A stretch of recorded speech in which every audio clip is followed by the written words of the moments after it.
Changing profile of crime and criminals. Introduction. Dear students, in this session, we are going to learn how the profile of crime has changed over time. Students, what is crime? Crime is an action that is harmful to oneself or the society, that is illegal and punishable by law. The action violates the rules and norms of the state or the country. A crime may cause self-destruction of the individual and also of the community. The crime may range from minor level of threatened robbery or to the extent of kidnap and may also result in murder or suicide. So who are criminals? The individual who commits a crime is called a criminal. In our daily life, we are vulnerable to various types of criminals in the society. They could be kidnappers, rapists, murderers, or even terrorists. There are criminals who are indulged in crime under the influence of politicians and businessmen. With the rapid globalization and urbanization, the rate of crime is also shooting up day by day. On the one hand, where scientific advancement serves as a boon for the society, it is also serving as a bane on the other. The same technology can be utilized to harm the society or the nation. There have been advancements in the way crimes are being committed. In olden days, only the uneducated and the poor people were driven to be criminals, but nowadays even well-educated young people are involved in major crime. Technology has been exploited by these people to commit crime or to perform terror attacks. We will further discuss the causes of crime and its types. Causes of crime and types of crime. Causes. There is a wide range of factors that will explain why a person would commit a crime.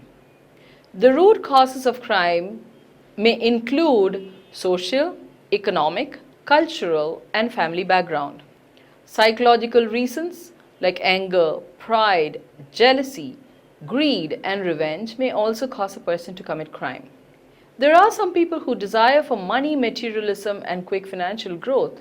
Few political leaders use such reasons to tempt an individual to commit a crime. Family and cultural cause. Let us briefly discuss these one by one. First, let's take the family background. A person is closely related to his family right from the birth. The behavior of the person and his thought processes are developed and influenced by the family circle. Families where there is a lack of parental attention, lots of conflict or criminality may induce or tempt or even influence the child to commit the crime. Such families show a lack of responsibility from the parent's side. Cultural values play an important role in the person's behavior. Media can influence a lot on cultural habits of people. Television and movies are said to cause aggressive behavior in teenagers and children.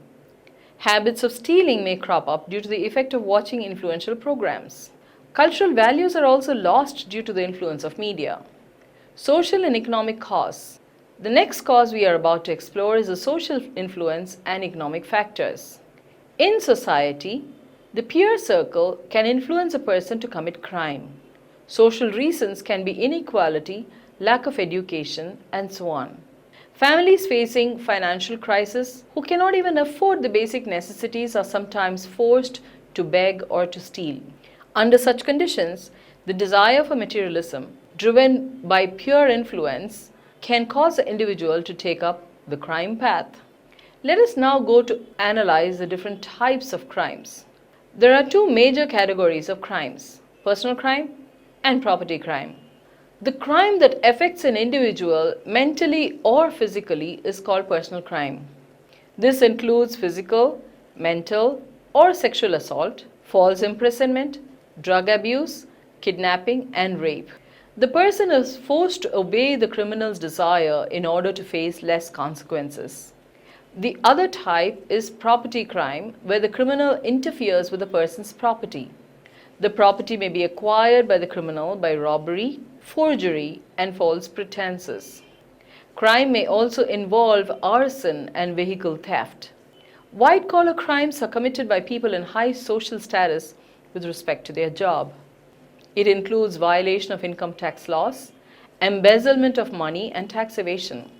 Other types of crimes include crime against morality, like prostitution and illegal gambling, rape and sexual assault, and antisocial behavior, domestic violence, religious and racism clashes, film or music piracy, and so on. Organized crime is committed by a well-planned and structured theft of goods and services. In the next subtopic, we are about to discuss organized crime. Students, what is organized crime? Organized crime is defined as a crime that is well planned, controlled, and coordinated by individuals working with other individuals. Such crimes are planned at a high level. Crime group structures may vary. In a group, there may be educated as well as uneducated mass for different purposes. Educated criminals will gain technical control over the crime spot, and work is divided depending on the expertise area of each person. Organized crime disturbs the peace and threatens the human security. It violates human rights and can affect the socio-economic, political, and cultural life of the society or nation. Such organized crime can also happen at transnational level. Organized crimes take place in the form of money laundering, human trafficking, people smuggling, and cybercrime. Let us discuss each of these. First, money laundering. The ultimate aim behind any crime is to gain money either directly or indirectly. When this money is prevented from being associated with a criminal activity, then this is called money laundering. Most of these activities are carried out in the form of cash. In order to avoid problems, assets are either bought or money is stashed away in international banks abroad. Crime is well organized and executed by the criminals. Let us now move on to human trafficking and people smuggling. Human trafficking is defined as a transfer or receipt of people by means of threat, power, or vulnerability for the purpose of exploitation. People can be exploited by forced labor, slavery, prostitution, or removal and selling of organs. The victim is first kidnapped and transported, transferred in exchange for money, drugs, and other materials. People smuggling is the act to obtain illegal entry into a state, party of which the person is not a national resident. Cybercrime, crime that involves the usage of computer, network, internet, and other information devices such as smartphones is called a cybercrime. Due to the increase in urbanization, organized crimes have gained technical advancements. Organized criminals operate their services with the help of their own experts. Data over the internet or any system is illegally accessed and obtained by these criminals for financial purposes by threatening the victim. There are three major categories of crime: cybercrime against a person, against a property, or against a government. Cybercrime against a person occurs when the person is harassed via email or cyber stalking. The person may receive spam mails or harassing mails containing some documents, files, or photos. The person may be cyber stalked. That is, the person's online activities may be tracked and sensitive information obtained by the criminals to exploit the resources of that victim. The next category is a cybercrime against property. This type of cybercrime includes computer vandalism by transferring malicious programs to another computer through internet. Sometimes there may be offers that users may be attracted to review. When the user accesses the link, all the sensitive information of the user used over the net, including internet banking data, are obtained by the criminal and the person is financially exploited. The criminal may also trespass into a company's intranet and steal the confidential company information. We shall further discuss crime against women and children. Let us take a look at the crime against women.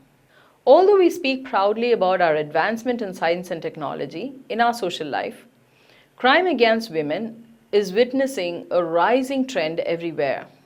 The cases of kidnapping, molestation, and sexual assault are escalating day by day. Crimes listed under the Indian Penal Code, which includes rape, kidnapping and abduction, dowry deaths, molestation, domestic violence, sexual harassment, and importation of girls. Crimes listed under the Special Social Laws are Immoral Traffic Act 1956, Dowry Prohibition Act 1961, Indecent Representation of Women Prohibition Act 1986, Commission of Sati Prevention Act 1987. Violence against women is any behavior that causes physical or mental harm to the victim. When it is committed at home by a closely intimate person, it is called domestic violence. Domestic violence may involve hitting, kicking, biting, throwing objects, and physically hurting the woman. This also includes threats, sexual abuse, and emotional abuse. The motive behind these is just one factor, that the person prefers dominating or to have control over the victim. Main causes of this are family background and socioeconomic problems. Rapes are committed when a person is forced into an unwanted sexual activity. The cases of rape are on the increase in India. Recently, with the Delhi rape incident where a 23-year-old was sexually abused, ultimately causing death, has left the nation in a shock. Another crime, dowry death. This is the act of causing a woman's death by continuous harassment by the husbands and in-laws in an effort to extract increased dowry from the girl's family. This problem mainly prevails in India, where the brides are tortured just for the love of wealth. Let us now discuss crime against children. We all know that crime against children has been a major social concern for many years. The main form of crime against children is child abuse. Children of all age groups have been vulnerable to child abuse. It is a neglect of or violence against children. The child may be abused physically or may be put down emotionally. Child marriage is yet another crime committed against children. Girls below the age of 18 and boys below the age of 21 are legally not eligible for marriage. Child marriage was once a major crime in India. Now, with recent changes, there is a vast decrease in the rate of child marriage. It leads to also dowry problems, where the girl's family is forced to satisfy the demands of the girl's in-laws.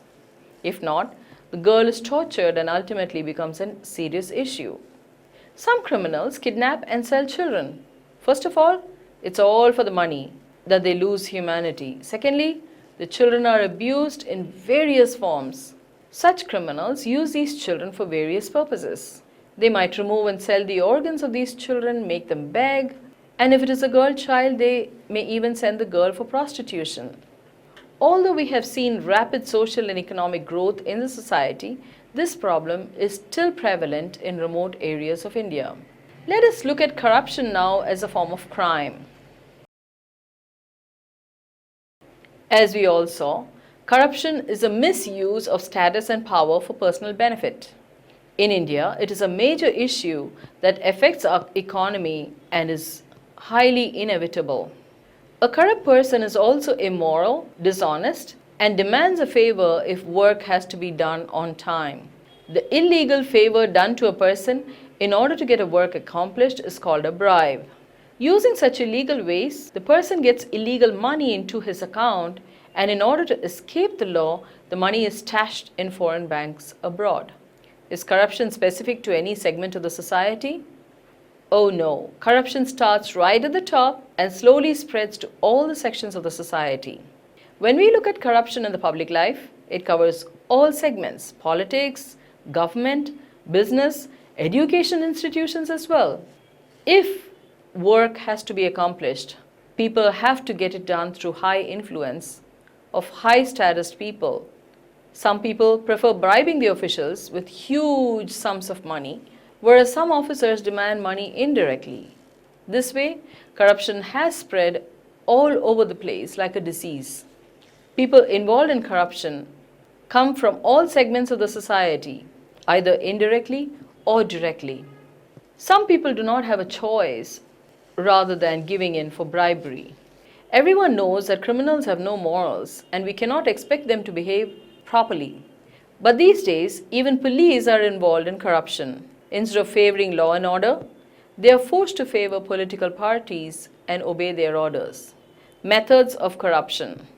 There are numerous methods of corruption. Let us take them one by one. First and foremost, corruption by bribery. This is the most common method of corruption. Bribery is the illegal use of favors in exchange for personal profit. Personal profit or demand may include anything ranging from money, company shares, entertainment, employment, political benefit, or even sexual favors at times. The next method of corruption is embezzlement, theft, and fraud. What is embezzlement? It is a method of involving someone having access to assets by illegally taking control of them. Fraudulent activities happen everywhere by making false promises and deceiving them on assets and funds. Such fraudulent activities may happen directly or even through the internet. The next method of corruption is extortion and blackmail. Extortion is a criminal activity of obtaining money, property, or services illegally in a coercive manner. That is, by threatening and blackmailing the person to satisfy their demands. The other method is by misusing one's status and authoritative power for personal reasons. Corruption is an inevitable problem everywhere. It is possible to stop corruption only when people consider the value of ethics and morality. Foolproof laws should be tailored such that there is no room for corruption.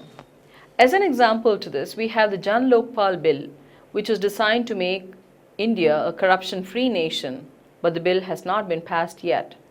Political systems have to be made more transparent, such as that it gives no room for corruption and stringent actions should be penalized on corrupt officials. These are the only ways corruptions can be eliminated. Let us now take a look at the economic profiles of criminals and how they have changed over time. Change in economic profiles of criminals. The socio-economic profiles of criminals have made a tremendous change over all these years. Changes in socio-economic conditions are the main reasons. There have been psychological changes in their way of thinking too. Let us discuss the changes in crime trend. Poverty is not a cause. On studying the change in pattern of criminal records, researchers have observed that poverty is not a cause that drives a person to become a criminal. In ancient days, illiterate people struggling for the family, earning scarce basic amenities, were forced to become criminals. They did not have any choice other than begging or stealing. So the family's low economic profile had been the cause of crimes in those days, but it's not the case now. Change in criminal operations. Criminals do not follow traditional patterns of committing a crime. They have learned to be more alert and more cautious while committing crime. In the olden days, there were thieves who robbed the houses and would have food at the crime spot or would defecate after committing the crime. Some criminals even leave back foot impression and little clues that would set a trap for themselves. But nowadays, crimes are planned clearly without leaving any single trace of clue. Technological advancements. There have been drastic advancements in technology over these years, and these advancements are used by criminals for committing their crimes. The new age crimes like cybercrime, identity theft are all on the rise. Example, hacking an online bank account of a person, obtaining sensitive information illegally by fraudulent activities, and so on. In these cases, we need much more sophisticated technologies to track and trap the criminals. In the earlier days, there were no such complications. The levels of crime were much lower as compared to the crime in these days. Change in organizing crime. During the earlier days, crimes were conducted by an individual or a group of individuals. The way the crime was organized by these criminals those days were completely different from the way it is now. Nowadays, most of the crimes are either cyber-based or occur in the cyber network. The use of sophisticated technological methods by educated people to commit a crime is a new trend. To track and catch these modern-day criminals, officers have to use even more sophisticated methods and technical support. With change in time, police and investigators should have a deep idea on how the criminals will commit the crime and the different methods or approaches that they could be adopting to deal with the same. There needs to be a total revised look on the pattern of crimes that are being committed these days, and the policies and methods to deal with them must also be revised. Even law and order needs some amendment to make more stringent rules. This way, crime rates can be reduced to a great extent. Conclusion. In the beginning of the session, we defined crime, explained who criminals were, and took a look at the scientific advancements that played a major role in crimes being committed, with even educated people being criminals. Then we discussed the causes of crime from all the aspects of life, family background, social, cultural, economic causes of crimes were discussed. Types of crime was classified into two major categories, personal and property crime. Personal crime affecting the individual personally, and property crime related to the financial funds or assets of a person. Following this, we discussed how organized crime takes place. Organized crime includes money laundering, human trafficking, people smuggling, and cybercrime. Each type was explored briefly. In the second half of the session, we listed out the crime against women and children, women facing domestic violence, physical and sexual assault, acid attacks, and other forms of trouble such as dowry death. Children are in no way better than women as crime victims. The crimes against children are kidnapping, any form of abuse, and child marriage. We explained how corruption is a branch of crime. The motive behind any crime is financial gain, and corruption in the form of bribe, embezzlement, theft, fraud, extortion, and blackmail were discussed briefly. We then discussed in detail about how the socio-economic status of criminals have changed over time. We hope this session has given you a clear picture about the changing profiles of crime and criminals. Hope you had a useful learning experience.